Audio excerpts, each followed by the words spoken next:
अगर हम 2025 में भी ये चीज़ डिस्कस करेंगे कि लोगों में डर है, गाँव में ऐसा है, लोग भाग जाते हैं, तो आने वाले फ्यूचर में जब हम कैंसर के केसेस बहुत ज़्यादा देखेंगे, तब लोगों को कितना डर होगा? रीजन भी यही है कि लोगों को थर्ड स्टेज तक कैंसर पहुंच रहा है, तब जाके डिटेक्ट हो रहा है, तब जाके वो पता कर पा रहे हैं। कि हम गूगल पे जब भी कोई अपनी बीमारी बताते हैं, वो आंसर में कैंसर बता देता है। ऐसा क्यों होता है? देखिए, वो एक प्लेटफॉर्म है, एक एआई मॉड्यूल, उसको उसमें इंफॉर्मेशन डाल दी गई है कि अगर आप डायबिटीज भी बताओगे ना, तो उसमें पूरा वो ऑर्गन फेल्योर बता देगा नीचे जाके। एग्जैक्टली स्ट्रेस भी, अगर डिप्रेशन में भी अगर जाता है इंसान, तो उसको पहले स्ट्रेस होता है, एग्जैक्टली स्ट्रेस होता है, देन नींद नहीं आती है, देन हेडेक स्टार्ट होता है, उसका मन नहीं लगता कहीं। इट मींस वो अकेले रहने लग जाता है। क्योंकि क्या होता है, फर्स्ट स्टेज में बॉडी रिस्पॉन्स करती है कि रैशेस हो जाएंगे, बॉडी पेन होगा, हेयर लॉस होगा। बट अगर आपने उसको इग्नोर किया तो सेकंड और थर्ड स्टेज तक पहुंचने में टाइम नहीं लगेगा। एक पेशेंट आया, उसकी टेस्टिंग सब हो गई, रिपोर्ट आ गई, हॉस्पिटल में एडमिट हो गया, रिपोर्ट आ गई, बट वो गायब, हॉस्पिटल से ही गायब, वो और उसकी वाइफ। हमारे लिए तो काम बढ़ गया ना, बिल्कुल, कि हमें पेशेंट को ढूंढना है कहाँ चला गया वो। And it is very much easy to blame doctor. हाँ, बहुत इजी है। वो तो सिंपली है ना कि अपने ऊपर कोई गलती लेना ही नहीं चाहता है। नमस्कार, आपका बहुत स्वागत है आज के इस खास पॉडकास्ट में और मैं हूं आपके साथ आयुष जी गुप्ता। आज ऐसे टॉपिक के बारे में बात करेंगे जिसके बारे में बात करने से लोगों में डर फैल जाता है। आज हम बात करेंगे कैंसर के बारे में। कैंसर क्यों होता है, कैंसर किस किस तरीके का है, फ्यूचर को लेके इंडिया में क्या क्या प्रिपरेशन हो चुकी हैं कैंसर को लेके, क्या क्या अभी फैकल्टीज हैं, कि किस किस तरीके से चीज़ों के बारे में बताया जा रहा है, किस तरीके से इसका सोल्यूशन मिल सकता है। बहुत सारी टॉपिक्स के रिवॉल्व अराउंड हम कॉन्वर्सेशन करेंगे। आज हमारे साथ एक बहुत सुंदर सी फार्मासिस्ट मौजूद हैं जो बहुत एक्सपीरियंस है अपने फील्ड में। उनका एक एनजीओ भी है जिसका नाम है central care foundation.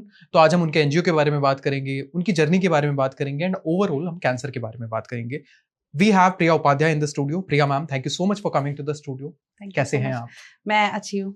Okay, so basically ma'am, हमारी ऑडियंस को कैंसर के बारे में डर है, बहुत सारे सवाल हैं। क्यों होता है, कैसे होता है, मेरे साथ ही क्यों हुआ, मेरी फैमिली के साथ ही क्यों हुआ। तो आज हम कोशिश करेंगे कि हम बता पाए उनको कि cancer is just like a normal disease, इसका सोल्यूशन है, लेकिन हमें इस तरीके से चलना होगा। सबसे पहला सवाल मेरा मैम ये रहेगा कि कैंसर को लेके इतना डर क्यों है? सर, बेसिकली क्या है कि कैंसर को ना लोगों ने डर बना दिया है जी सबसे पहले तो एक्सेसिबिलिटी नहीं है, जी, ठीक है, और अफोर्डेबिलिटी नहीं है। ठीक है। इन दोनों की कमी के कारण ये एक डर बन गया है कैंसर।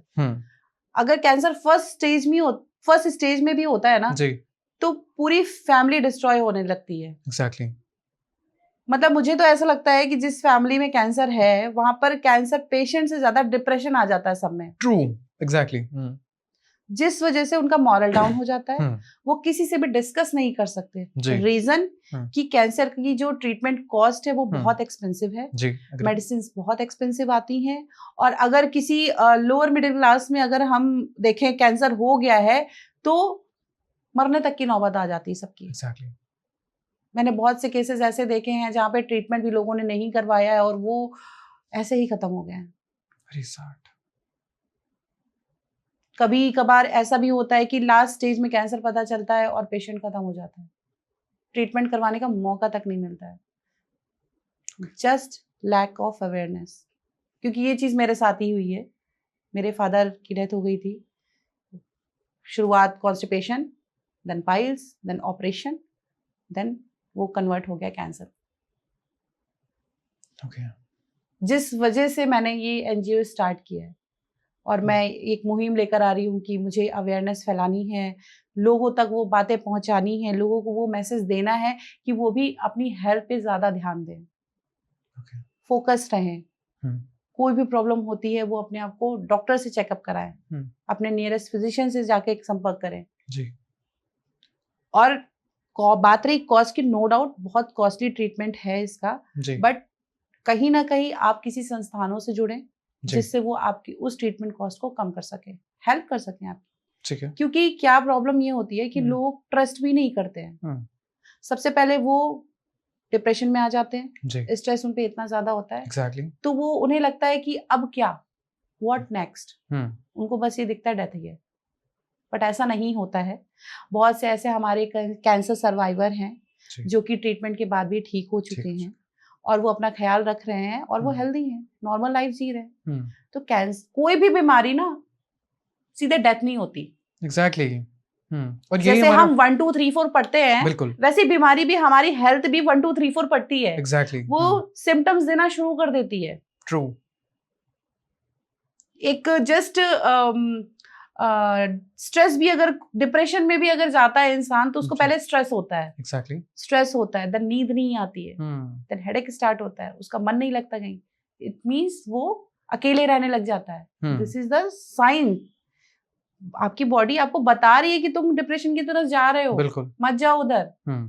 तो ये हमें खुद को डिसाइड करना है कि हमें किधर जाना है। छोटी सी भी अगर कोई भी बीमारी है ना, तो उसको तुरंत क्योर करें। एग्जैक्टली।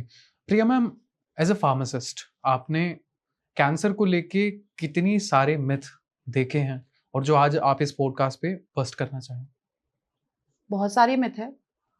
मेरा तो काम एज अ फार्मासिस्ट, मैं तो दवाइयां दे सकती थी जी। मैंने शुरुआत ही इसी वजह से करी थी कि पहले से प्रोफाइल ऐसा था, पढ़ाई ऐसी करी। जी।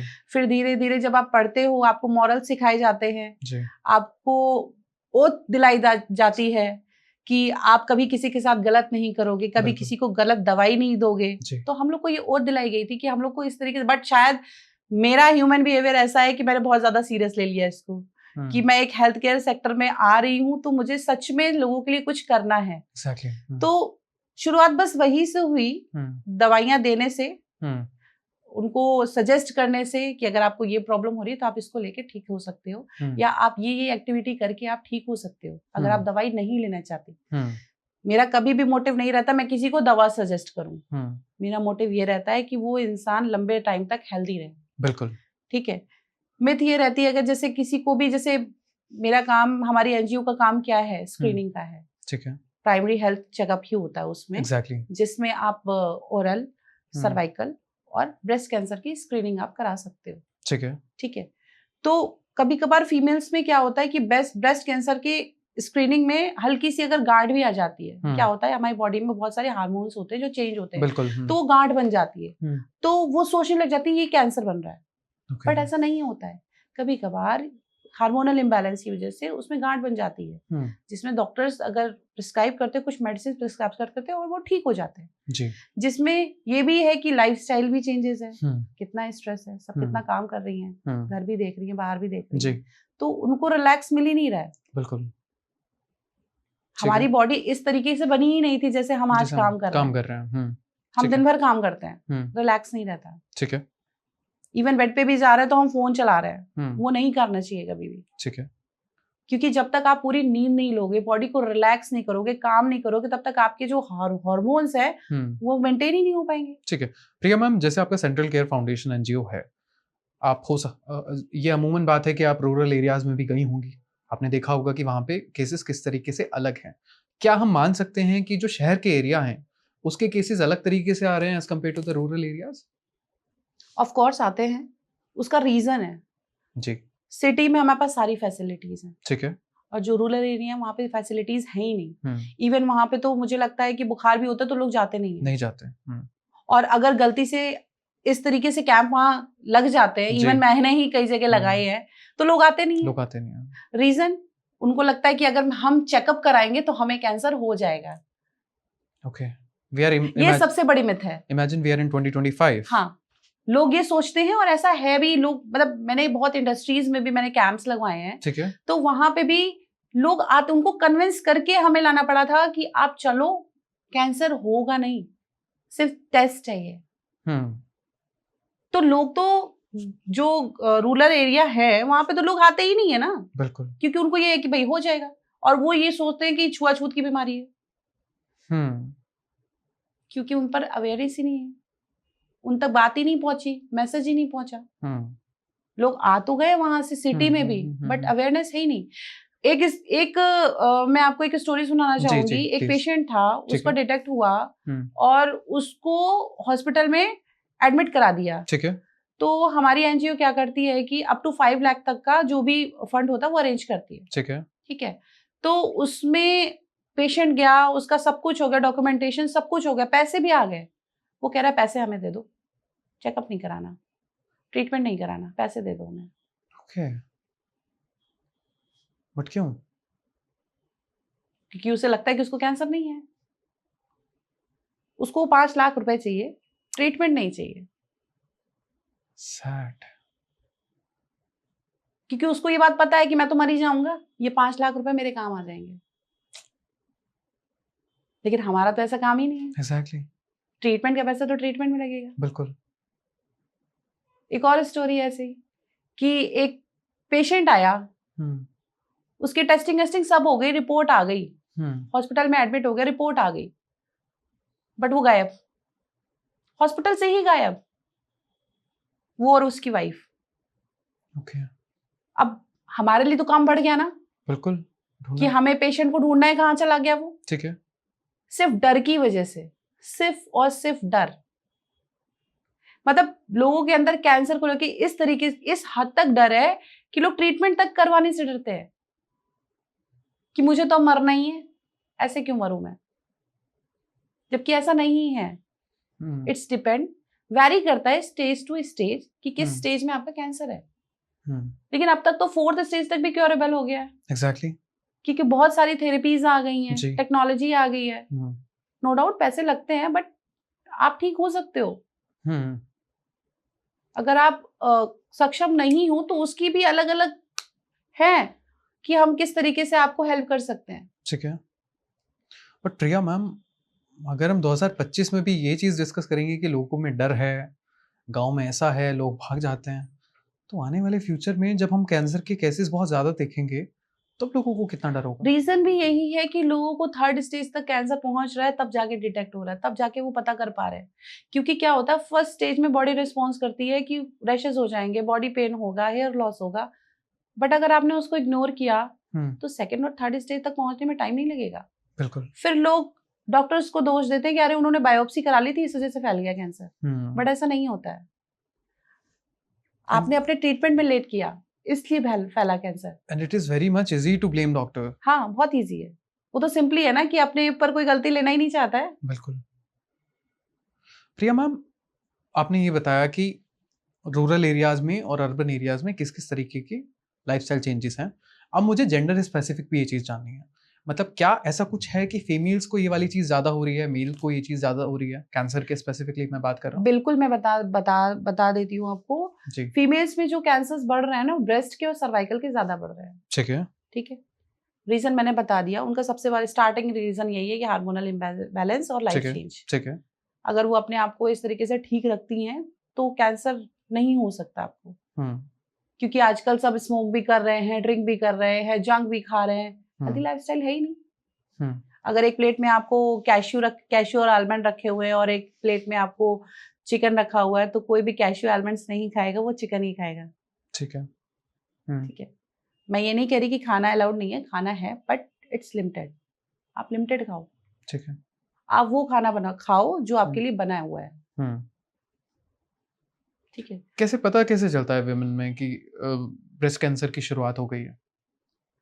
ब्रेस्ट कैंसर की शुरुआत कैसे हो गई ये पता चलता है सर, आपके ब्रेस्ट में पेन होने लग जाएगा। ठीक है।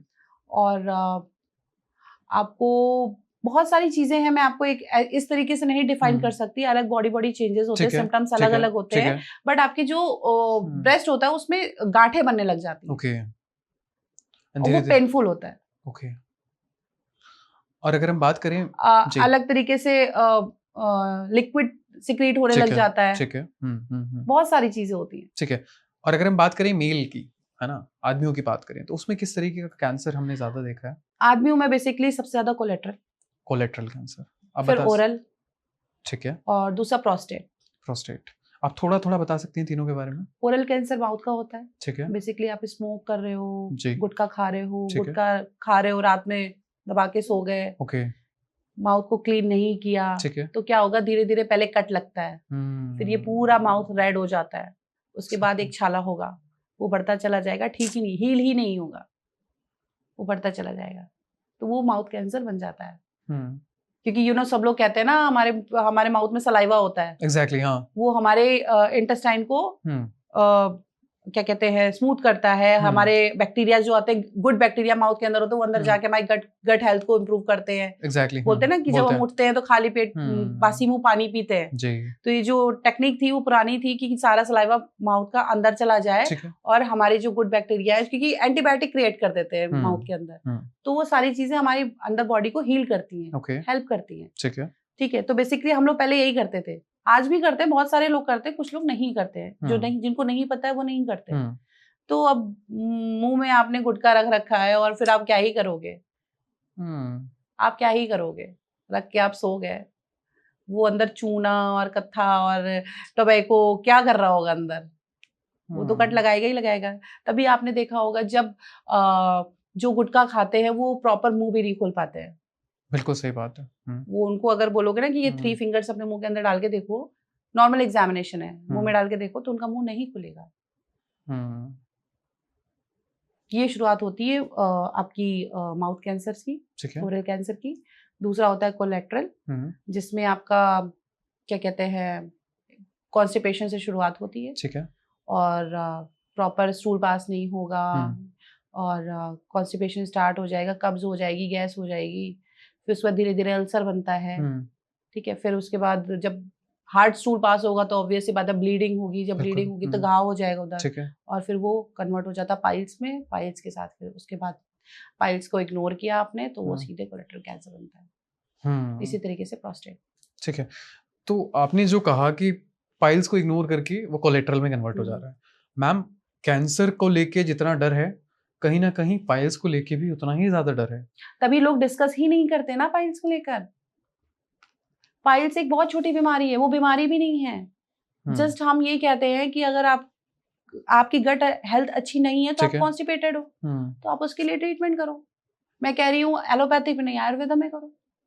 कुछ नहीं है, मुनक्के खाने हैं आपको, इसबगोल पीना है, पानी ज्यादा पीना है, फाइबर्स ज्यादा खाने हैं, कार्ब्स कम कर दो, प्रोटीन लो, आपका पेट ठीक है।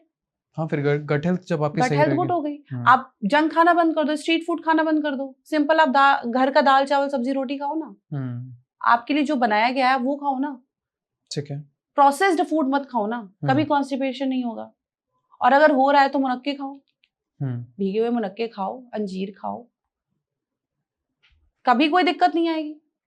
क्योंकि खिलवाड़ तो हम खुद ही कर रहे हैं ना अपनी बॉडी के साथ। एग्जैक्टली, अपना लाइफस्टाइल हमने खराब किया ना। हम लेट नाइट पार्टीज करते हैं, हम बाहर का खाते हैं, हम ड्रिंक करते हैं, स्मोक कर रहे हैं, नॉनवेज खा रहे हैं, अब वेज कम हो गया, नॉनवेज ज्यादा हो गया है, तो ये तो हमारी लाइफस्टाइल चेंज हो रही है ना। अगर हम उसको सही नहीं करेंगे तो बीमार कौन पड़ेगा? कोई नहीं। बिल्कुल। प्रिया मैम, अगर हम इंडिया की बात करें तो आज इंडिया में बहुत सारे इश्यूज हैं, चाहे हम पोल्यूशन की बात करें, चाहे प्लास्टिक की बात करें। तो मुझे बस आपसे ये जानना है कि पोल्यूशन और प्लास्टिक, और अगर हम बात करें नैनो प्लास्टिक, तो ये सब चीजों से कैंसर कितना कॉज होता है? पॉल्यूशन पे तो सभी डिस्कस कर रहे हैं जी।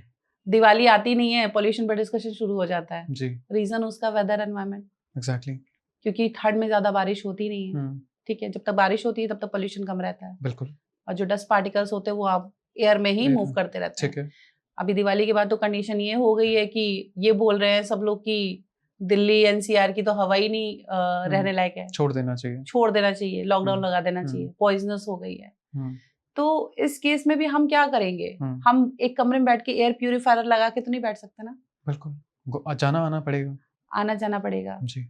तभी लोगों को देखो कितनी कंसेशन की प्रॉब्लम हो गई है, खांसियां ठीक नहीं हो रही है। एग्जैक्टली। उसमें लोग बहुत ज्यादा परेशान है। कितनी भी एंटीबायोटिक्स आप ले रहे हो नहीं ठीक हो रही है, सोरनेस बनी हुई है गले में, तो उसके भी बहुत सारे क्यूर है। आप अपने घर में काढ़ा बना के पीजिए, नॉर्मल वाटर की जगह आप गर्म पानी पीजिए, गुनगुना पानी पीजिए, और बाहर निकले तो मास्क लगा के निकले।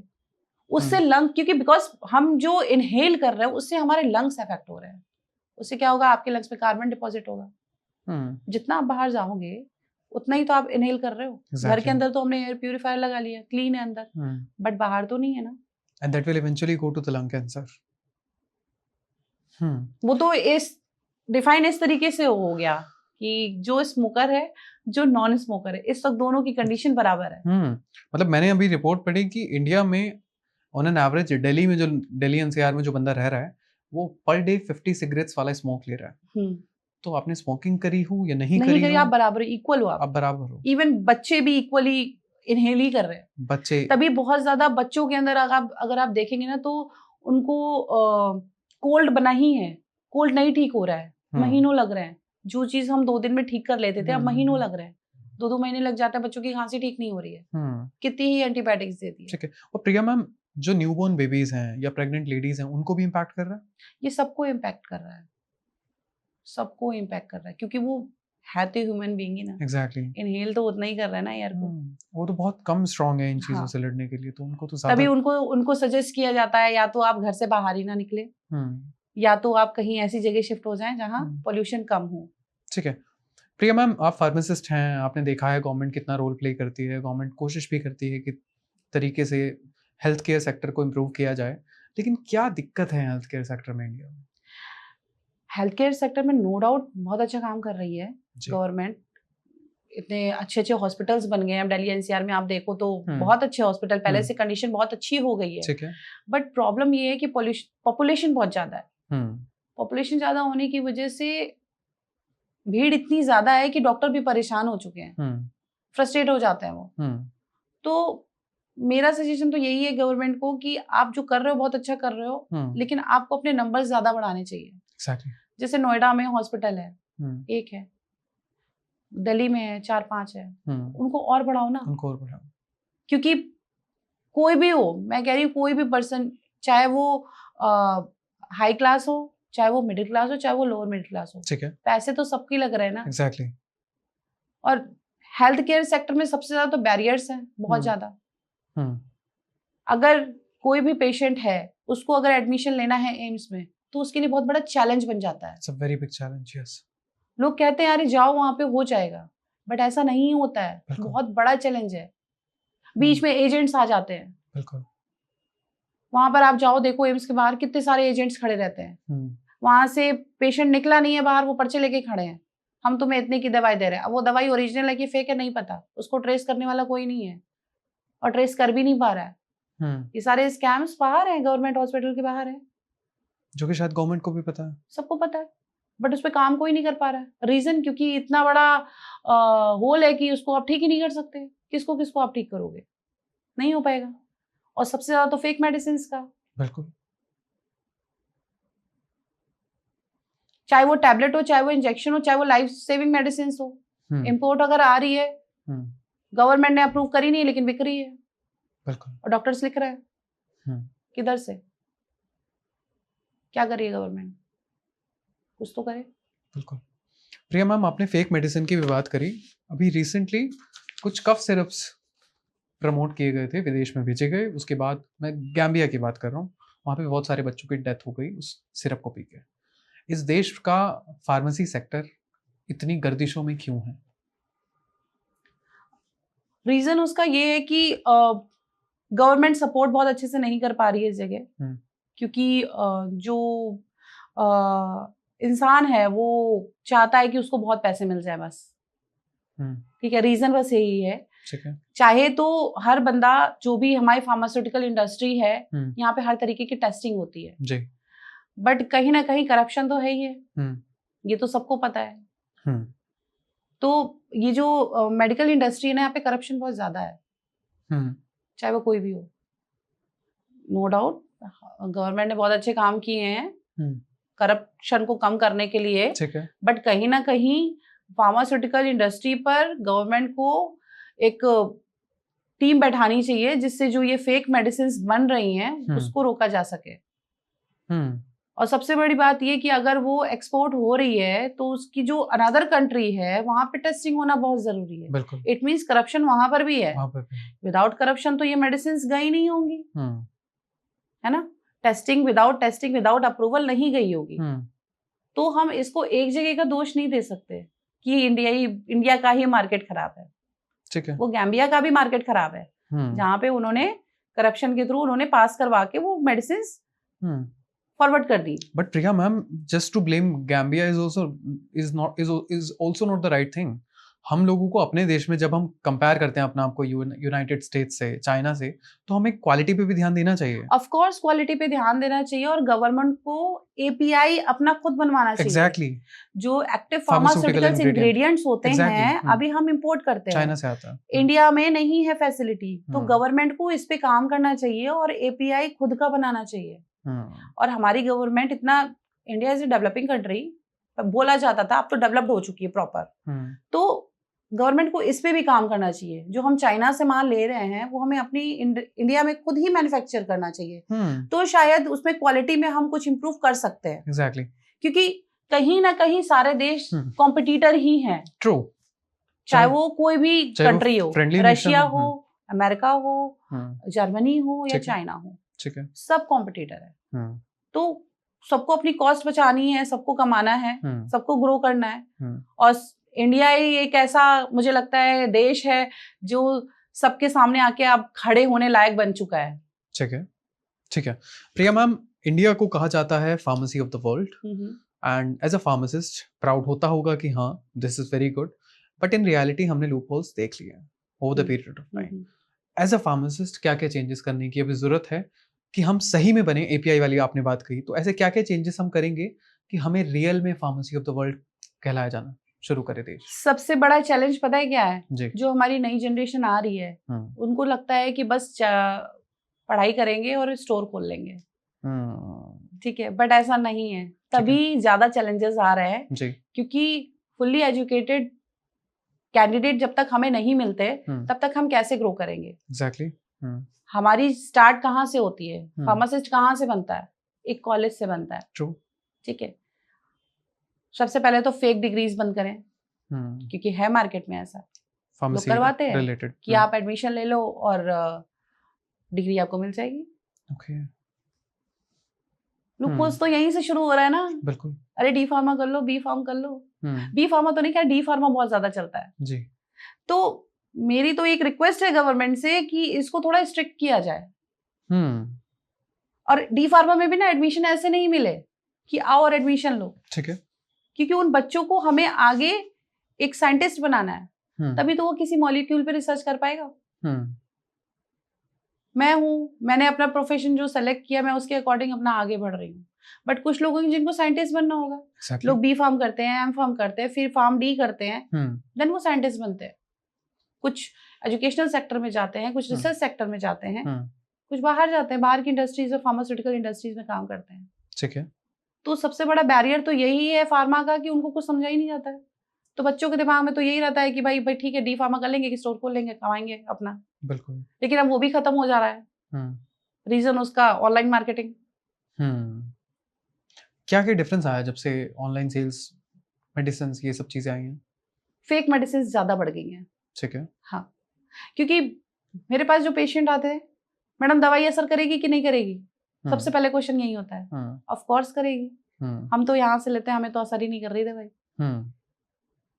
देन वो जब कनेक्ट करते हैं मुझसे, देन वो हाँ नहीं असर कर रही है दवाई, बैच चेंज कर देते हैं, एक्सपायरी चेंज कर देते हैं। okay. बहुत सारी चीजें ऐसी। अभी आगरा तो हब है बिल्कुल फेक मेडिसिन का।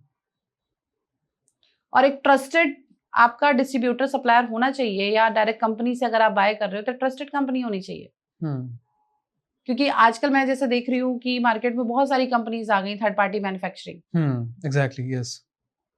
वो दवाइयां बना तो रही हैं, बट वही है ना, एपीआई की शॉर्टेज है, कभी पूरी होगी ही नहीं। तो उससे मेडिसिन इफेक्टिव ही नहीं है। तो ये चीज हो रही है। हाँ। प्रिया मैम, इंडिया की जो गवर्नमेंट है वो बहुत प्राउडली कहती है कि हमने जेनेरिक मेडिसिन पे काम किया। मैं एज अ फार्मासिस्ट आपसे ये जानना चाहता हूँ कि बहुत से लोग ऐसे कहते हैं कि जेनेरिक मेडिसिन भी इफेक्टिव नहीं है। बहुत सारी ऐसी रिपोर्ट्स आई इंटरनेशनली जो कहती हैं कि जेनेरिक मेडिसिन सेफ नहीं है। आप एज अ फार्मासिस्ट क्या सोचते हैं? जेनेरिक मेडिसिन जो है वो कॉस्ट इफेक्टिव है, ठीक है, बट उनकी पोटेंसी थोड़ी कम है, काफी कम है। कुछ कंपनीज हैं जो अच्छी प्रोडक्शन कर रही हैं, बट जो कुछ XYZ कंपनी है वो नहीं सही बना रही है। ये मैंने मोस्टली छोटी जगह पे मैंने देखा है कि उनका जो कवर तक होता है मतलब इसमें Exactly. जो फॉइल होती है वो भी बहुत ही घटिया क्वालिटी की बहुत चीप होती है। क्वालिटी की होती है। एग्जैक्टली।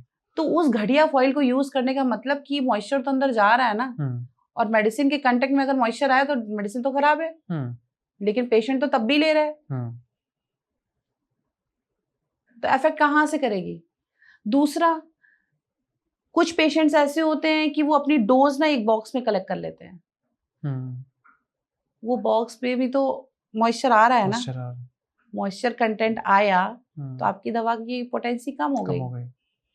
अगर कोई एल्यूमिनियम आलू पैकिंग में, एल्यूमिनियम पैकिंग में अगर कोई मेडिसिन है, तो प्रोडक्शन के टाइम पे वो अपना सील्ड होती है, वहां पे मॉइस्चर कंटेंट नहीं होता है, उसको इस तरीके से रूम को मेंटेन करके रखा जाता है। बट अगर आप उसको खोल दोगे तो एयर के कांटेक्ट में आया है ना वो, तो सॉल्ट ही है ना, तुरंत रिएक्शन देगा, तभी तो मेडिसिन खोल के तुरंत खाई जाती है, रखी नहीं जाती है। बिल्कुल सही बात है। क्योंकि उसकी एफिकेसी कम हो जाती है। तो बहुत सारे रीजन है, लोग खुद भी नहीं ध्यान देते हैं, बट वो सीधे ब्लेम लगा देते हैं कि मेडिसिन ही खराब है। ठीक है, एक रीजन नहीं होता कभी किसी चीज को ब्लेम करने का। ठीक है। प्रिया मैम, आप एज ए फार्मासिस्ट बहुत बदनाम हुए हैं, आपका प्रोफेशन बहुत बदनाम होता है। डॉक्टर्स कहते हैं कि आप बिना प्रिस्क्रिप्शन के मेडिसिन देते हैं, लोग कहते हैं कि आप भी बिना प्रिस्क्रिप्शन के मेडिसिन देते हैं, शेड्यूल एच जो नहीं देना चाहिए वो भी आप बिना प्रिस्क्रिप्शन के देते हैं। ऐसे मैं आपकी बात नहीं कर रहा हूँ, ओवरऑल मैं बात कर रहा हूँ कि अगर हम प्रोफाइल की बात करें तो कहीं ना कहीं फार्मासिस्ट बदनाम हुए हैं, और ये बात कहीं हद तक सच भी है। आप इस चीज को सही करने के लिए कितने कदम उठा रही हैं? देखिए, मैं इस चीज पे एक शब्द बोलूंगी कि बदनाम करना बहुत आसान है जी। पेशेंट आया है, ठीक है, वो प्रिस्क्रिप्शन लेकर आया है, प्रिस्क्रिप्शन 7 महीने पुराना है। ओके। जो भी शेड्यूल एच की मेडिसिन की बात कर रहे हो आप, जो भी नार्कोटिक्स होती हैं, वो हम लोग ऐसे देते ही नहीं है। ठीक है। और जिनको दिया है उनका रिकॉर्ड रहता है। और अगर फार्मासिस्ट मैं हूं, अगर मैं वहां पर नहीं अवेलेबल हूं तो दूसरा फार्मासिस्ट अवेलेबल होगा। उसका ना प्रिस्क्रिप्शन में नाम तक लिखते हैं हम लोग कि हाँ, इस फार्मासिस्ट ने दी थी मेडिसिन। ठीक है। तो ये डिपेंड करता है कि आप कहाँ से ले रहे हो, कौन रिकॉर्ड मेंटेन कर रहा है। अगर आप कहीं ऐसे ही छोटे से मेडिकल स्टोर से जाकर आपने ले लिया है, जिसको एबीसी भी नहीं पता है, बस ओपन कर लिया है जस्ट फॉर बिजनेस पर्पस, तो उससे कोई फायदा नहीं है ना। बट अगर आप किसी जेन्युइन मेडिकल स्टोर से जाकर अगर आप दवाई लोगे ना, तो वो आपको दवाई देगा भी, आपको डोज भी बताएगा कि किस टाइम पे कौन सी दवा लेनी है और कितनी लेनी है। नो डाउट है, बहुत से लोग हैं जो दे देते होंगे, बट अगर मेरे अंडर कोई आ रहा है तो हमारे यहाँ प्रिस्क्रिप्शन आपका लेटेस्ट होना चाहिए। ठीक है। और कभी भी आपको किसी पेपर पे लिख के अगर आप मेडिसिन ले आओगे तो कोई मेडिसिन नहीं मिलती है। ओके। चाहे वो कोई भी हो, कोई भी हो, कोई भी किसी भी प्रोफेशन का हो, नहीं मिलती है। ठीक है। प्रिया मैम, लोग सवाल ये भी उठाते हैं कि जो सेक्स बूस्टर मेडिसिन हैं या बाकी रिलेटेड पिल्स हैं, वो या जिम में लोग ड्रग्स यूज करते हैं या स्टेरॉइड्स यूज करते हैं, वो बहुत इजीली एक्सेसिबल हो गए हैं, हर बंदा उन्हें खरीद सकता है नियर बाय फार्मेसी से। गलत नहीं है सर? नियर बाय फार्मेसी से क्या, ऑनलाइन फार्मेसीज पे भी मिल रहा है। ट्रू। ये तो गवर्नमेंट को रोक लगाना चाहिए ना। ये तो गवर्नमेंट को रोक लगाना चाहिए ना। स्टेरॉइड की बात कर रहे हो, स्टेरॉइड भी मिलते हैं, लोग देते भी हैं, बट हमारी कोशिश यही रहती है कि विदाउट प्रिस्क्रिप्शन कुछ भी नहीं देना है। और जो ले भी रहे हैं ना, वो लिंक के थ्रू ले रहे होंगे किसी, ऐसे चेन बनती है ये सर। ये जिम वाला है, वो जिम वाला ही प्रोवाइड करा रहा होगा उनको। ऐसे विदाउट चेन तो कोई देगा ही नहीं। और जो भी दे रहा है तो फिर वो गलत कर रहा है ना, क्योंकि वो जिम कर रहा है, वो क्या ले रहा है कुछ नहीं पता है। तभी तो देखो ना, मोस्टली कितने केसेस आए हैं जिम करने के टाइम पे लोगों के हार्ट फेल हो गए, cardiac arrest. That is the reason. और जब उनके पेरेंट्स से बात करो कि आपका बेटा जिम जा रहा है, वो आके सिम्टम्स शेयर करते हैं कि ये प्रॉब्लम, उससे पूछो कुछ तो नहीं ले रहा है, और बच्चे नहीं बताते हैं। बिल्कुल, कि डांट पिट जाएगी। ठीक है मैम, अब ओवरऑल कैंसर के बारे में बात करते हैं, बिकॉज प्रोफेशन के बारे में तो पूरे कई पॉडकास्ट लग जाएंगे डिस्कशन करते करते। इंडिया में आप क्या क्या चेंजेस देख पा रहे हैं, जिस हिसाब से क्लाइमेट चेंज है, पोल्यूशन है, बहुत सारी बीमारियां हैं, लाइफस्टाइल खराब है, आगे कितनी खराब हो सकती है कंडीशन? वर्स्ट हो जाएगी ऐसे तो, ये वर्स्ट होने वाला है। जिस हिसाब से लाइफस्टाइल चल रही है ना लोगों की, सब, हम पुराने टाइम पे लोग 100 ईयर्स तक जिंदा रहते थे। Exactly. फिर हमारे पेरेंट्स 60-70, हम शायद और कम जिएंगे और आने वाले और कम, क्योंकि लाइफस्टाइल अगर चेंज है तो बॉडी एडिक्ट नहीं है हमारी इस चीज के लिए, चाहे वो पॉल्यूशन हो, चाहे वो कोई भी बीमारी हो। इवन डायबिटीज भी देखिए, आजकल तो बच्चों को हो जाती है डायबिटीज, छोटे छोटे बच्चों को मैंने देखा है। छोटे छोटे बच्चे 3-3, 4-4 साल के इंजेक्शंस ले रहे हैं, मॉनिटर लगा हुआ है उनके हाथ में। क्या लाइफ है उनकी? जब तक वो यंग होंगे तो उनकी किडनी पे क्या इफेक्ट पड़ेगा, उनकी किडनी लीवर का क्या हाल होगा। तो ये सोच के ना बहुत दुख होता है कि क्या हो रहा है ये लाइफ में, क्या हो रहा है हम लोगों के साथ, और करने वाले भी हम ही हैं। सारी फैसिलिटी भी चाहिए और बीमार भी नहीं होना है, और अगर हो गए हैं तो तुरंत क्योर चाहिए, ये भी पॉसिबल नहीं है। क्योंकि हम एक मशीन है, मशीन को धीरे धीरे धीरे धीरे ठीक होना पड़ता है। जो कि हमारी जो भी बॉडी है, अगर हम ये नहीं कहते कि अगर हमें कोई भी छोटी सी बीमारी हुई है तो हम ना पहले खुद भी क्योर कर सकते हैं with the help of Ayurveda, with the help of योग हीलिंग। आप खुद से कर सकते हो। डायबिटीज जो फर्स्ट स्टेज की होती है वो खुद ठीक हो जाती है, कुछ चीजें बस छोड़नी पड़ती हैं। और हम वो नहीं छोड़ पाते हैं। ब्लड प्रेशर, हमारी एज के लोगों को ब्लड प्रेशर नहीं लग गया। आप 28-29 के ब्लड प्रेशर हो रहा है। exactly. क्या ऐसा आप कर रहे हो जो ब्लड प्रेशर हो रहा है आपको? क्या कर रहे हो आप? या तो आपकी ईटिंग हैबिट गलत है, या तो आपकी पूरी लाइफस्टाइल ही गलत है, या आप टेंशन ज्यादा ले रहे हो, स्ट्रेस ज्यादा ले रहे हो। और ले रहे हो तो क्यों ले रहे हो? exactly. जो चीज डिस्ट्रॉय होनी वो तो होगी, उसको तो आप भी नहीं रोक पाओगे। क्यों ले रहे हो? नहीं लेना है, छोड़ो ना उस चीज को, आगे बढ़ो। गिव अप नहीं करता है इंसान आजकल का। ईगो हर्ट हो जाती है एग्जैक्टली। और हमें समझना चाहिए, आई थिंक देश की सरकार बहुत प्राउडली कहती है कि हमें अपने डेमोग्राफिक डिविडेंड पर गर्व है, यानी कि देश के युवा आने वाले भविष्य हैं, वो अच्छा करेंगे देश के लिए। लेकिन अगर वो बीमार निकलेंगे तो कैसे देश चलेगा? बहुत सारे यंगस्टर्स ऐसे जो बीमार ही हैं। हर दूसरा आदमी आके बात करता है, हर दूसरा आदमी। मैं जब खड़ी होती हूँ ना तो मेरे पास आके लोग पूछते हैं कि ये प्रॉब्लम हो गई यार, मेरे बच्चे को 12-12 साल के 13-13 साल के बच्चों को प्रॉब्लम्स हो रही हैं। क्या कर सकते हैं? कैसे सही होंगी वो? लाइफस्टाइल, सब कुछ लाइफस्टाइल, स्टार्टिंग लाइफस्टाइल ठीक कर लो ना, सब कुछ लाइफ एकदम स्मूथ है। इवन स्ट्रेस भी नहीं होगा कभी आपको। बहुत छोटी सी चीज है, बहुत छोटी सी चीज जो हमें खुद की रूटीन को ठीक करना है, बस कोई भी बीमारी वो ठीक हो जाएगी। वो हम नहीं करते हैं। हमें फोन चलाने लेट जाएंगे, फोन चलाएंगे रात को, और टाइम क्या हो रहा है नहीं पता। आजकल तो लोग बाथरूम भी जाते हैं तो फोन लेके जाते हैं, छोड़ के नहीं आते। क्या बचपन में हम ऐसा करते थे? नहीं करते थे। मम्मी पापा करते थे? नहीं करते थे। जहाँ टाइम स्पेंड करना है, आप मेडिटेट करो, वॉक करो, वहां हम नहीं जाते हैं। ठीक है। हम जिम चले जाते हैं, बहुत ज्यादा हार्श वर्कलोड कर लेते हैं, हो गई हमारी एक्सरसाइज। बॉडी ऐसी नहीं है। आप जैसे चाहते हो ना सामने वाला इंसान आपसे प्यार से बात करे, वैसे बॉडी भी चाहती है आप उसको प्यार से टेक केयर करो। बिल्कुल। Everyone need love. ट्रू। आपको मैं जितने प्यार से समझा दूंगी वो जल्दी समझ में आ जाएगा, कंपैरिजन टू अनदर मेंबर जो चिल्ला रहा होगा उसकी बात समझ में नहीं आएगी। अग्रेशन आपका भी बढ़ जाएगा। वैसी बॉडी है। ठीक है प्रिया मैम, अगर किसी को इनिशियल सिम्टम्स हैं कैंसर के, वो एलोपैथी पे जाए, होम्योपैथी पे जाए, आयुर्वेदा पे जाए, घर ही रहे? देखिए, मैं बहुत फ्रैंकली बात करूंगी, सारे ही ट्रीटमेंट अच्छे हैं अपनी अपनी जगह। ठीक है। छोटी मोटी बीमारी है तो चलो ठीक है, आप एलोपैथी में नहीं जाना चाहते हो क्योंकि उसके साइड इफेक्ट्स बहुत ज्यादा होते हैं, आप आयुर्वेदा चले जाओ। ठीक है। होम्योपैथी में जाओगे बहुत टाइम लेगा आपको क्योर करने में, बट जो एलोपैथी होता है ना वो इंस्टेंट रिजल्ट देता है। बस उसके साथ आपको थोड़ा होलिस्टिक होना पड़ता है। ठीक है। दवा ली आपने, उसके आप योग करो, डाइट लो प्रॉपर। क्या होता है, डॉक्टर जब मेडिकेशन करता है ना उसके साथ आप कभी देखो कि हॉस्पिटल में डाइटिशियन भी होती है। एग्जैक्टली। साइकोलॉजिस्ट भी होता है। ठीक है। योगा वाले भी होते हैं। आप कहीं अच्छी जगह जाओगे, ये सारे होते हैं। तो ये सारा ना एक कॉम्बो बन जाता है। तो इससे जो पेशेंट होता है वो जल्दी ठीक हो जाता है।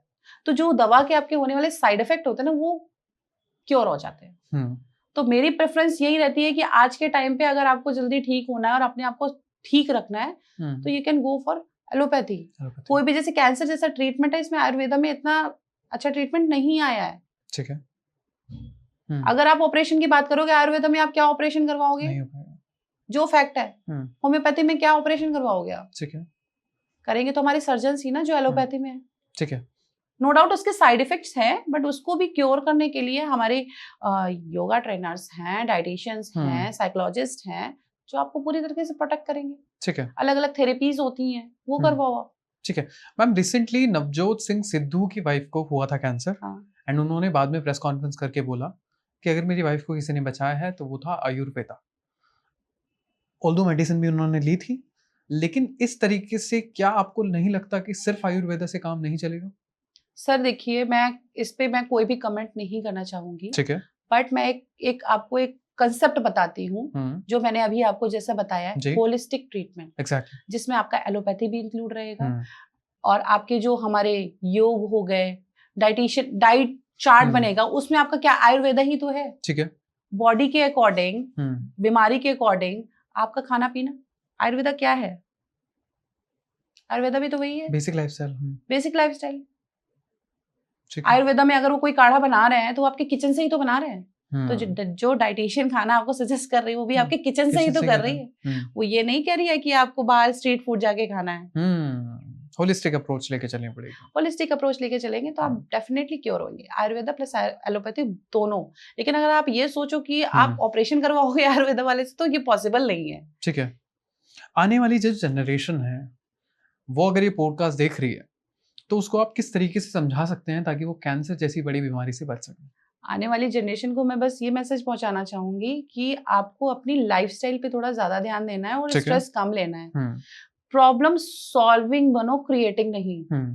और अगर कोई क्रिएटिंग बन रहा है तो उस जगह से ही हट जाओ। समझ लो वो आपके लिए है ही नहीं। अगर हम इतने फास्ट फॉरवर्ड हो गए हैं तो हम किसी की बात का बुरा भी ना माने। एग्जैक्टली। Think practically. अगर आप प्रैक्टिकली लेके चलोगे अपने आप को तो ही आप खुश रहोगे। वरना आज का टाइम तो ऐसा इतना कंपटीशन हो जाता है कि घर में ही कंपटीशन रहता है सबसे। ये फैक्ट है। Exactly. इतने स्ट्रेस में इंसान हो जाता है कि अरे मेरा बड़ा भाई ये कमा रहा है, मैं तो अभी इतना ही कर रहा हूँ। क्यों लेना? आप हेल्दी हो, वेल्दी हो, आप इतना हो कि आपको जो चाहिए आप वो खरीद सको। इतना ही सफिशिएंट है आपके लिए। अब बहुत ज्यादा में भी जाओगे तो आप कहाँ रखोगे? इन्वेस्ट कर दोगे कहीं, कहीं घूम आओगे, सब कुछ करो। मैं ये नहीं कह रही मैं कुछ नहीं करूँ, लेकिन अपनी लाइफस्टाइल पे थोड़ा फोकस रहो। ठीक है। फोकस रहना अपनी लाइफस्टाइल। लाइफस्टाइल अगर अच्छी करोगे तो आपकी बीमारियां भी सिंपल कुछ नहीं करना है आपको। सुबह टाइमली उठ जाना है, रात को टाइमली सो जाना है, बाहर का नहीं खाना है, फोन कम चलाना है, सोते वक्त तो बिस्तर पे फोन बिल्कुल नहीं चलाना है, क्योंकि उस टाइम पे कॉर्टिसोल हार्मोन होता है रिलीज, तो उसको हमें मेंटेन करके रखना है। अगर वही डिस्टर्ब होता है तो फिर वेट गेन स्टार्ट होता है। ठीक है। ठीक है Priya ma'am, let's just create a hypothetical situation. You are the health minister of India. आपको इस देश में करने हैं बदलाव।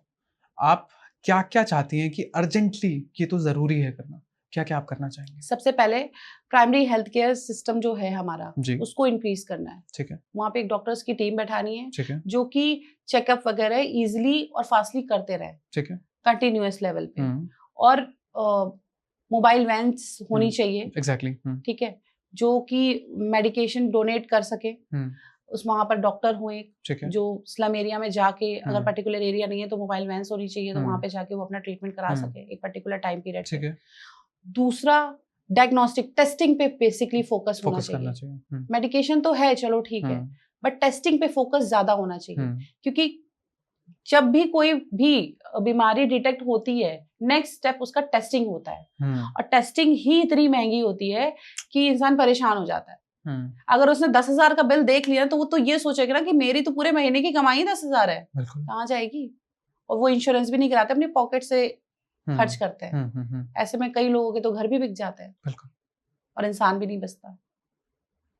तो उससे क्या होता है, पूरा परिवार खराब हो जाता है। तो डायग्नोस्टिक बेसिकली फोकस्ड है कि मेडिकेशन तो हो ही रहा है, जो लाइफ सेविंग मेडिसिन हैं उनको और उनकी जो शॉर्टेज है उसको पूरा किया जाए और इजीली अवेल कराया जाए। एग्जैक्टली। हर जगह पे, हर जगह पे। क्योंकि अभी अगर कोई भी कैंसर पेशेंट आता है ना हम्म, प्रिस्क्रिप्शन लेके, तो बहुत सारी मेडिसिन तो ऐसी होती हैं जो मिलती ही नहीं है, अनअवेलेबिलिटी है।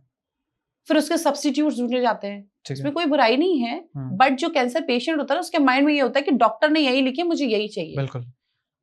दूसरा अगर वो है तो वो सिर्फ हॉस्पिटल में मिलेगी। हम्म, अब फॉर एग्जाम्पल आगरा का पेशेंट है और वो दिल्ली आके दिखा रहा है, उसको दवाइयां चाहिए, तो उसको दोबारा दिल्ली आना पड़ेगा, क्योंकि वो दवाई तो सिर्फ हॉस्पिटल वहीं में पे मिलती है। मिलेगी। ये सबसे ज्यादा बैकलॉग है हम्म, जो ये स्कैम चल रहा है। ये हम्म, कि स्कैम ही है कि अवेलेबिलिटी ओनली हॉस्पिटल, हम्म, ये सबसे गलत है। बिल्कुल। ये इसकी अवेलेबिलिटी हर फार्मेसीज में तो नहीं, लेकिन हाँ उन फार्मेसीज पे जरूर होनी चाहिए जो उनके नॉर्म्स पूरे कर सके, एग्जैक्टली।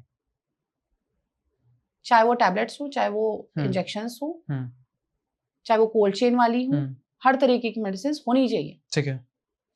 आपसे मैम जितना बात करके समझ में आया है, कैंसर से रिलेटेड इश्यूज में सबसे ज्यादा परेशान कर रहा है पैसा, सेकेंडली अवेयरनेस। स्कूल में एजुकेट करना चाहिए। रही बात पैसे की, तो आप मानती हैं कि हेल्थ इंश्योरेंस कंपलसरी हो जाना चाहिए इंडिया में अब? ऑफ कोर्स होना चाहिए, और इसमें गवर्नमेंट को भी हेल्प करनी चाहिए। ठीक है। जैसे आप जर्मनी वगैरह में देखोगे, कम वहां पर कुछ भी गई है हेल्थ का फ्री बहुत हेल्थ केयर। अच्छा, मतलब अगर वहां पे कोई बीमार पड़ जाएगा ना तो उसका एक पैसा नहीं लगता। बिल्कुल। वैसा कुछ सिस्टम इंडिया में आना चाहिए हम्म, जिससे लोग बच जाएं। हम्म, एटलीस्ट अपनी गवर्नमेंट पे इतना बिलीव कर सके कि अरे हम बीमार हो जाएंगे तो गवर्नमेंट तो बचा ही गवर्नमेंट लेगी। संभाल रही है। जो कि विश्वास टूट गया कोविड के बाद। कोविड तो बाद में आया, उससे पहले से ही टूटा है, और कोविड के आने से क्या हो गया, हमारी बॉडी बहुत नाजुक हो गई है, क्योंकि बहुत से वायरसेस हैं, बहुत जल्दी अटैक कर देते हैं। ठीक है। प्रिया मैम, बात करते हैं रिसर्च एंड डेवलपमेंट की। हर देश कहता है कि हमें इतना परसेंट रिसर्च एंड डेवलपमेंट पे काम करना चाहिए। एज अ फार्मासिस्ट, आप मानती हैं कि जो रिसर्च हो रही है वो अफ्रीकन नेशन से भी खराब वाली रिसर्च है? नहीं, अफ्रीकन नेशन से तो खराब वाली सिचुएशन नहीं है, ठीक है। बट इसको और बढ़ाना चाहिए, ठीक है। क्योंकि हमारा जो इंडिया हम्म, है वो बहुत से देशों में एक्सपोर्ट करता है, हम्म, जिसमें अफ्रीका आ भी। रही है, वेस्ट अफ्रीकन कंट्री पूरी है, ठीक रशिया है। है, और बाकी फिलीपींस हो गई, ठीक है। ब्राजील हो गई, ठीक है। हम हर जगह जा रहा है। एक्सपोर्ट कर रहे हैं। बट हमें और इसको इंक्रीज करना चाहिए, फोकस्ड होना हम्म, चाहिए। हम्म, और सबसे पहले तो मैं ये रिक्वेस्ट करना चाहूंगी गवर्नमेंट से कि वो अपने नंबर ऑफ हॉस्पिटल्स बढ़ाए, फैसिलिटीज बढ़ाए, ठीक है। खास तौर से ये क्रिटिकल केयर वाली, हम्म, क्योंकि क्रिटिकल केयर वाले जो हॉस्पिटल्स हैं, बहुत अ, कम है। अगर किसी डॉक्टर ने ओपन भी किया ना तो उनको वो सारी फैसिलिटी प्रोवाइड करना, उनके एक्सपेंस बहुत ज्यादा जुड़ जाते हैं, जिस वजह से वो कॉस्टिंग कहाँ से निकलेगी, पेशेंट से निकलेगी। ठीक है। तो उधर उस पे गवर्नमेंट को बहुत फोकस करना चाहिए। ठीक है। प्रिया मैम, रशिया ने क्लेम किया है कि हमने कैंसर की वैक्सीन बना ली है। आपको लगता है कि वो सही रहेगी? और हो सकता है एक चीजें दिख रही हैं कि एक सिल्वर लाइनिंग है, हो सकता है बदलाव आ जाए। आशा की किरण तो जगी है, जी। बट वो अभी भी रिसर्च में ही है। ठीक है। बट अभी मुझे नहीं लगता कि इतनी जल्दी कुछ होने वाला है। आपको लगता है इंडिया में कुछ ऐसा पॉसिबल है?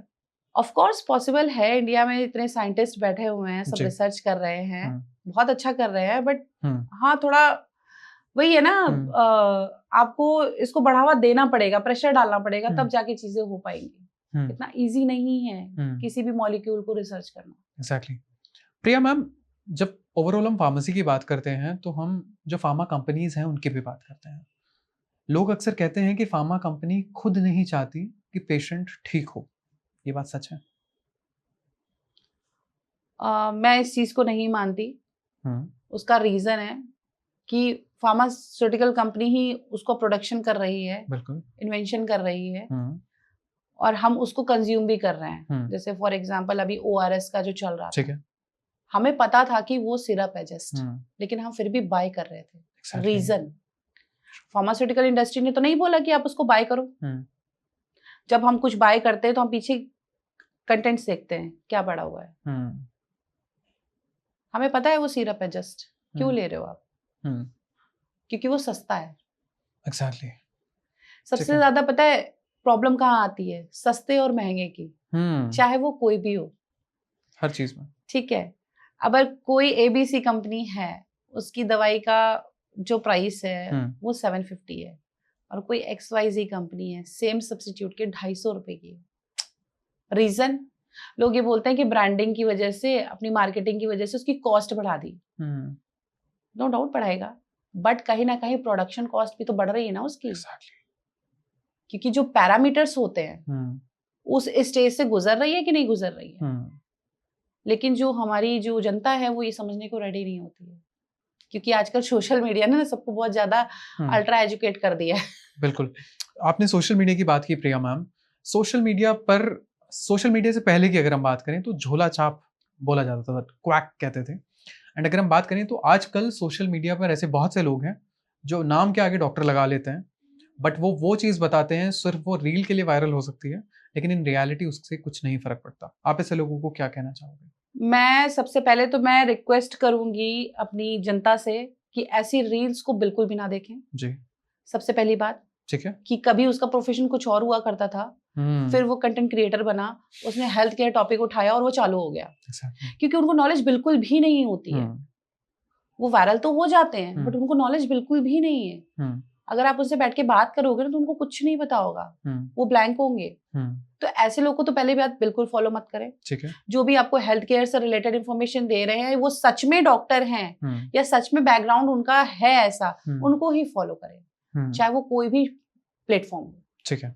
और यूज करने से पहले ना उसको प्रॉपर रिसर्च करके करें, या नियर बाय किसी फिजिशियन से, या आजकल तो ऑनलाइन भी सारी फैसिलिटीज अवेलेबल है, आप ऑनलाइन भी डिस्कस कर सकते हो डॉक्टर से कि क्या ऐसा होता है, तो डॉक्टर आपको सारा बता देंगे। और मोस्ट ऑफ द डॉक्टर कभी भी नहीं कहते कि आप सोशल मीडिया की जो आप प्रोडक्ट्स लेकर आ रहे हो आप यूज करो, क्योंकि वो टेस्टेड ही नहीं होते हैं। एग्जैक्टली। ठीक है प्रिया मैम, बहुत सारे सवाल थे लोगों को इस बारे में कैंसर से रिलेटेड।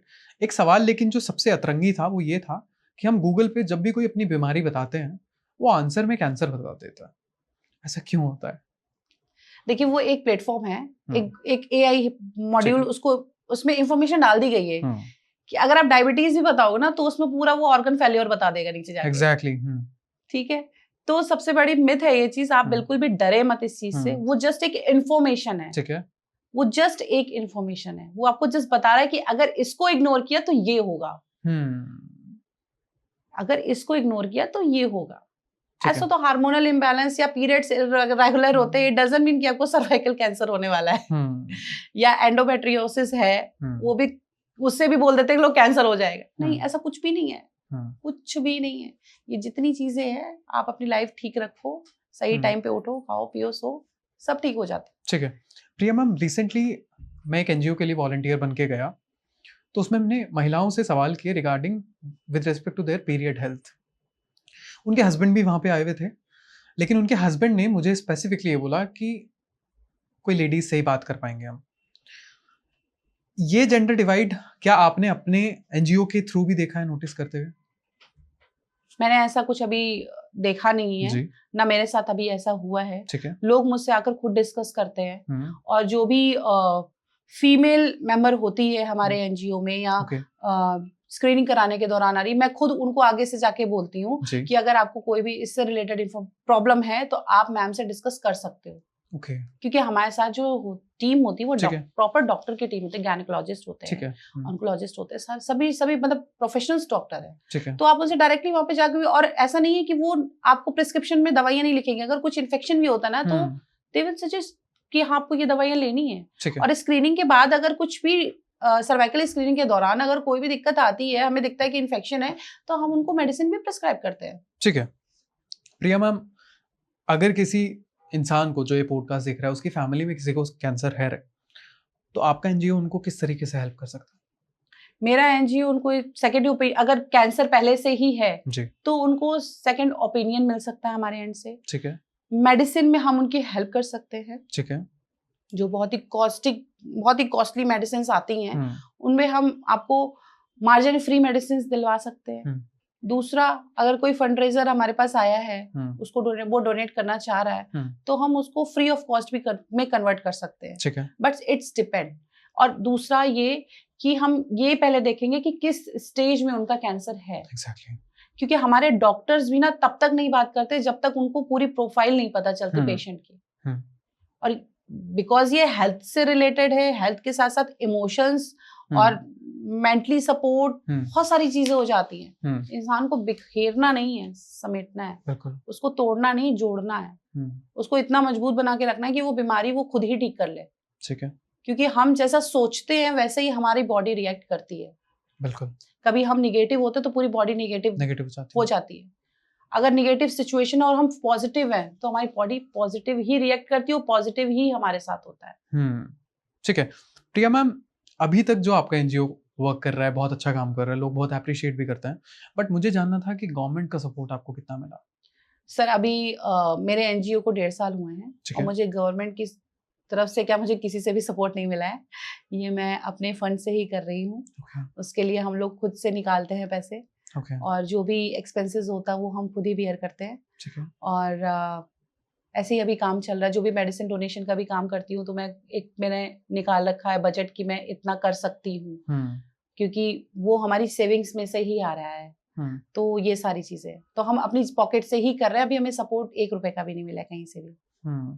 आपने जो पर्सनल लाइफ में लॉस बताया, आपने फादर की बात की, तो वो चीज इतनी इम्पैक्ट करी कि आज एनजीओ इतना हाँ, वो उस टाइम पे मैं काफी शॉक में हो गई थी। मैं एक्चुअली जॉब करती थी उस टाइम पे, तो मैं अकेली ही थी। हमेशा मैं वही सोचती थी, मैं कैसे नहीं बचा पाई, मैंने कैसे ध्यान नहीं दिया, क्योंकि मैं तो हमेशा से ध्यान देती थी। किसी को भी अगर कोई भी बीमारी होती तो डॉक्टर के यहाँ बाद में जाते थे, पहले मुझसे पूछते थे कि बताओ करना क्या है। जब मैं बोलती थी नहीं ये मैं नहीं हैंडल कर सकती, तो फिर डॉक्टर के पास ही जाना पड़ेगा, तब डॉक्टर के पास जाते थे सब। तो एक तरीके से मैं अपने आप को दोषी मानने लग गई थी कि मैंने ध्यान नहीं दिया, तभी फादर के साथ ऐसा हुआ। तो वो इतना इम्पैक्ट किया कि उस दिन से मैंने ठान रखा था कि मैं कभी भी इतनी कैपेबल बस हो जाऊं कि मैं किसी की हेल्प कर सकूं, तो मैं करूंगी, यानी हाउ जितना मुझसे हो पाएगा मैं उतना तो करूंगी। तो मैं करती रही। बीच में पहले 2-3 साल करती रही, उसका कोई मतलब रिकॉर्ड नहीं है मेरे पास। फिर मेरे हस्बैंड ने बोला तुम इतना डोनेशन करती हो प्रिया, क्यों नहीं तुम एनजीओ खोल लेती, लोग तुमसे ज्यादा कनेक्ट रहेंगे। Exactly. मैंने कहा हाँ ये सही बोल रहे हो यार, और क्रेडिबिलिटी भी बढ़ेगी, ट्रस्ट भी बढ़ेगा लोगों का। फिर हमने इस एनजीओ को आगे मतलब बनाया और हमने काम करना शुरू किया, जिसमें लोग कनेक्ट हुए। अराउंड 3000 स्क्रीनिंग करी हमने, मेडिसिन डोनेट करी अलग अलग एनजीओज को, जो भी हमारे बजट में आया। अगर कोई मेंबर आ जाता है या हमारे यहाँ के सर्वेंट्स हैं, वो अगर बोलते हैं कि बीमार हैं, तो मैं उनको फ्री में मेडिसिन दे देती हूँ। कोई भी दिक्कत होती है उनको चेकअप करा देती हूँ डॉक्टर से। तो ये धीरे धीरे मेरा चलता तो रहता है, ये मतलब पार्ट में तो चल ही रहा था। अब मैंने कहा नहीं, मैं इसको प्रोफेशन ही बनाऊंगी। फार्मासिस्ट तो मैं हूँ ही, तो क्यों ना मैं सोशल वर्कर की तरह काम करूँ, तो दोनों क्लब हो जाएंगे तो लोगों के लिए और अच्छा रहेगा। मैं ये नहीं चाहती कि पैसा तो सभी कमा रहे हैं, सबका घर चल रहा है, बट कुछ अच्छा करो ना लाइफ में, जिससे आपको संतुष्टि मिले। जब मैंने फर्स्ट टाइम डोनेट किया तो मुझे उस दिन इतना पीस मिला, मैं बहुत खुश थी उस दिन।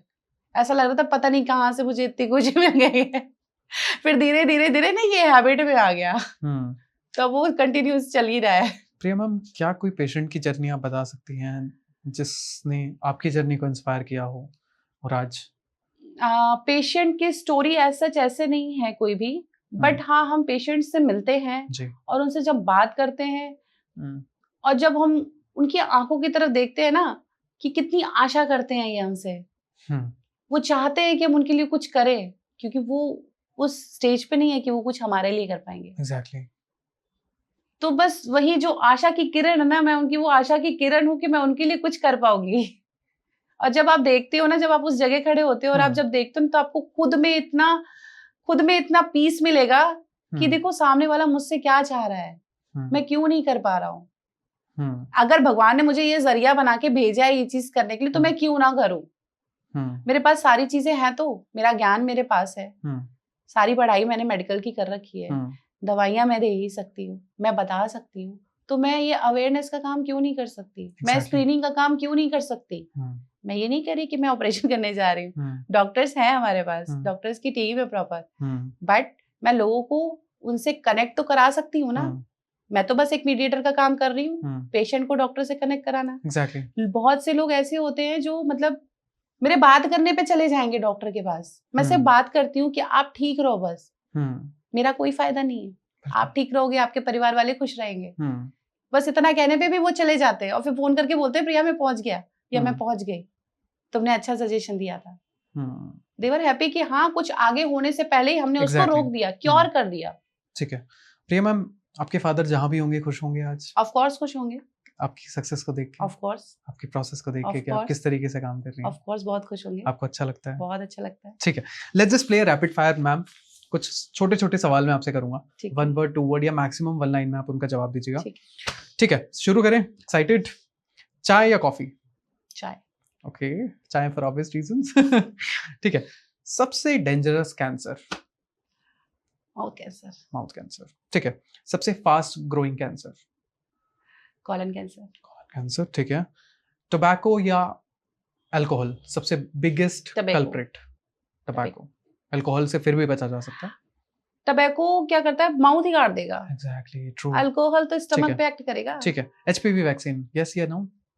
यस, ठीक है, but at the time of period, क्योंकि बिफोर 19 अगर आप लगाते हो ठीक इट्स है। Okay for you. ओके अगर आपके बेबी हो गया है it's not okay for you. Okay 2-3 vaccine की डोज लेनी पड़ेगी ठीक है। आपको, बट उसमें भी चांसेस रहते हैं कि आपको हो सकता है। ठीक है, परफेक्ट। ठीक है, मैमोग्राफी किस एज में स्टार्ट करनी चाहिए? 40 40। ठीक है, ओरल कैंसर का सबसे बड़ा कारण? Tobacco, smoking, tobacco. ठीक है, ब्रेस्ट कैंसर का सबसे पहला साइन? गांठ बनना, गांठ बनना। ठीक है, सर्वाइकल कैंसर प्रिवेंटेबल है प्रिवेंटेबल है। इजीली? हाँ। ठीक है, इम्यूनोथेरेपी मैजिक या मिथ? बहुत कह सकते हैं, बॉडी टू बॉडी वेरी करती है, ठीक है, कुछ को लग जाती है। कुछ को लग जाती है, कुछ को नहीं लग पाती। ठीक है, इंडिया में कैंसर किस स्टेट में सबसे ज्यादा है? कुछ ऐसा है कि मतलब कुछ एरिया में स्पेसिफिकली है? नहीं, आप ऐसे नहीं बोल सकते हो। पूरे इंडिया में फैल रहा है? हाँ, फैल रहा है, कहीं डिटेक्ट हो गया है, कहीं नहीं? हो गया, नहीं हुआ। ठीक है, परफेक्ट। ठीक है, अर्बन विमेन की बात करें और रूरल विमेन की बात करें, ज्यादा कैंसर किस में देखा जा रहा है? अर्बन। अर्बन में, बिकॉज ऑफ देयर लाइफस्टाइल। ठीक है, कैंसर का रियल विलन कौन है अगर एक लाइन में बताना हो? Lifestyle. True, that's actually true. ठीक है, one food to avoid? Junk food. Junk food. One food to add? 1 for to add क्या करना चाहिए? Add vegetables. वेजिटेबल्स, जो हम नहीं कर रहे हैं। ठीक है, स्क्रीन टाइम भी कैंसर कॉज करता है? ऑफ कोर्स, स्क्रीन एक पार्ट हो सकता है आपका स्क्रीन टाइम, ठीक है। वो कैंसर कॉज नहीं करता, वो आपको डिप्रेशन में लेके चला जाएगा। आप किसी से मिलोगे नहीं, जुलोगे नहीं, बात नहीं करोगे, सोशल नहीं होगे, सिर्फ फोन पे रहोगे। ठीक है, it's not good for you. ठीक है। आप सोच भी नहीं पाओगे, सोचने समझने की क्षमता जो होती है ना वो कम हो जाती है। ठीक है, ज्यादा स्ट्रेस लेने से भी कैंसर हो सकता है? ये कैंसर नहीं होता, उससे डिप्रेशन होता है। एग्जैक्टली, उससे डिप्रेशन होता है। ठीक है, सबसे एक्सपेंसिव ट्रीटमेंट क्या है कैंसर का? वैसे तो कीमोथेरेपी बहुत कीमो, बोलते हैं सब लोग, हम्म। बट जो नई टेक्नोलॉजीज आ रही हैं, कार्टी सेल थेरेपी वगैरह, ये सब भी बहुत एक्सपेंसिव है। ठीक है, एक चीज जो इंडिया को अर्जेंटली बदलनी चाहिए कैंसर से रिलेटेड?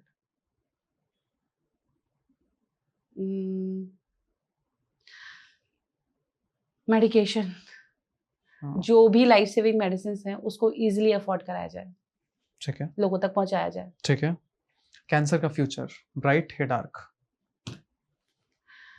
डार्क ही है। अभी जो कंडीशन चल रही है उसे डार्क ही है, फ्यूचर ब्राइट नहीं है। अगर लोग अभी भी नहीं समझे, नहीं संभले तो डार्क ही है। ये सब हमारे हाथ में है। ठीक है, सब कुछ हमें खुद ही ठीक करना है। ठीक है, क्या प्रिया उपाध्याय को जिंदगी में कोई मलाल रहा? अभी तक तो नहीं है। सब खुशी खुशी हुआ? सब खुशी खुशी हुआ, बस थोड़े से चैलेंजेस आते हैं लाइफ में, वो तो सबके पार्ट है। किसके साथ चैलेंजेस नहीं हुए? कृष्ण जी के साथ भी चैलेंजेस हुए, राम जी के साथ भी चैलेंजेस। मैं तो सिर्फ एक इंसान हूँ। बिल्कुल। तो जहाँ चैलेंजेस होंगे वही तो अपॉर्चुनिटी होगी। ठीक है, प्रिया उपाध्याय अपने आप को और अपने एनजीओ को आने वाले 10 साल में कहाँ देखती है? मेरा एक हॉस्पिटल होना चाहिए, वेरी गुड, जिसमें मैं क्रिटिकल केयर सर्विसेज प्रोवाइड कर सकूं और बहुत ही नॉमिनल कॉस्ट में। ये मैंने सपना देखा है जी। और जैसा कि जो भी हमारे भगवान जी हैं वो मेरा साथ दे रहे हैं जी। तो मैं पिछले 1.5 साल में काफी अच्छा कर चुकी हूँ और मैं कोशिश करूंगी कि आने वाले 10 साल में मैं अपना हॉस्पिटल बना सकूं और लोगों तक ये सुविधाएं दे सकूं। ठीक है प्रिया मैम, जो भी लोग आपसे जुड़ना चाहते हैं वो किस तरीके से आपके एनजीओ से जुड़ना चाहें या आपके पर्सनली आपसे बात करना चाहें with respect to the farmer thing, तो किस तरीके से वो आपसे जुड़ सकते हैं? मुझसे डायरेक्टली कांटेक्ट कर सकते हैं। ठीक है, मेरी जो एनजीओ डिटेल्स है मैं शेयर कर दूंगी ठीक है, तो उससे डायरेक्टली बात कर सकते हैं। ठीक है। प्रिया मैम कुछ कहना चाहेंगी लास्ट में ऑडियंस को हमारी? मैं ऑडियंस से बस ये रिक्वेस्ट करूंगी कि अपनी लाइफस्टाइल अच्छे से रखें, जो कि ये जो हमारी बॉडी है ये हमारा घर है, जिसको हम अपने घर को जैसे साफ सुथरा रखते हैं ना, इंटीरियर डिजाइन करते हैं, वैसे हमें अपने आप को भी अच्छे से डिजाइन करके रखना है। हेल्दी फूड खाना है, हेल्दी लाइफस्टाइल लेनी है। मैं ये नहीं कहूंगी कि आप मस्ती मत करिए या पार्टीज मत करिए, करिए, एंजॉय करिए, बट एक लिमिटेड। आप पार्टीज में जाइए, एंजॉय करिए, बट जो जंक है वो मत खाइए, हेल्दी चीज खाइए, वहां पर हेल्दी भी होता है। Exactly. इवन हम भी वही करते हैं, खाते हैं हेल्दी चीजें खाते हैं। और अपने घर में भी अगर ऐसी छोटी छोटी चीजें बॉडी में अगर रिएक्ट हो रही हैं तो उस पर प्रॉपर ध्यान दें और डायरेक्टली डॉक्टर से कंसल्ट करें। किसी भी बीमारी को हम क्योर कर सकते हैं जब तक वो आप इग्नोर ना कर रहे हो। Exactly. Priya ma'am, thank you so much for coming to the podcast.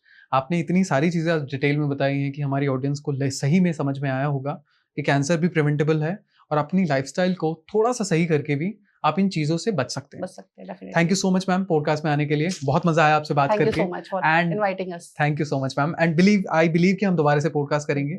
लोगों के बहुत सारे सवाल हैं, इसके बाद भी बहुत सारे सवाल आएंगे, तो वी बिलीव कि हम फिर से बैठे हैं, डिस्कशन करें। So this was the podcast about cancer. हमने बात करी कैंसर के बारे में, ओवरऑल कैसे सही कर सकते हैं, क्या क्या चीज़ें हैं, कैसे प्रिवेंटेबल है, नहीं है, सरकार क्या कर रही है, मैडम की ओवरऑल हमने जर्नी की बात करी एज अ फार्मासिस्ट, उनकी क्या क्या ओपिनियन है चीज़ों को लेके। So I Ayush ji Gupta signing off. Thank you so much and मिलते हैं अगले पॉडकास्ट में किसी नए गेस्ट के साथ। तब तक के लिए stay tuned. Thank you so much.